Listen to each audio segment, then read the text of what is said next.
Another particular favorite to anyone who's played the Days of Medarot 2 or even watched the anime, another iconic character indeed, it is Smilodon the Sabretooth Tiger type, better known under his English name of Smilodon. He comes packing a kit of Shoot Trap, Claw, Hammer, Biped Legs, and the leg ability of Bloodstain, which passively raises power when breaking parts. Now, overall, Smilodon is a very dominant and very dedicated melee fighter. On top of that, he's also a conventional melee fighter, which means Claw and Hammer do not have any particular setback or weakness when using them either on heating or in cooling phase that will hurt him in the long run when he's finishing his attack or even prepping for it. Shoot Trap also is very nice for that passive aggression towards any particular shooters on the enemy team that you want to make sure that you keep at bay, to even maybe trick the AI into maybe not using the parts because they have that trap that will end up going against them.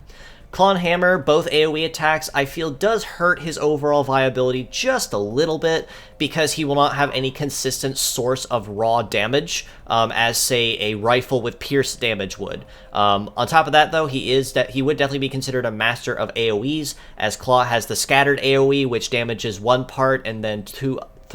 others at random at 1/3 your damage, and then Hammer, of course, as an all-out AoE, which damages all parts equally. The leg ability of Bloodstain, however, does really come in handy with him, as it passively buffs his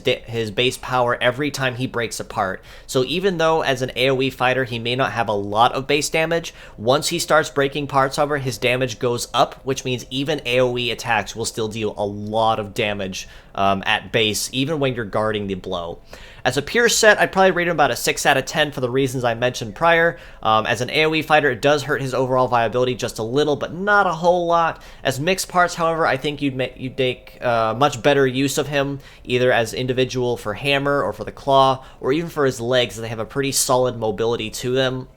Shoot Trap, in the rare chance that you do need to punish a shooter on the enemy team or keep them off your back, so if they end up having to use that shooting apart, they can at least be punished for it.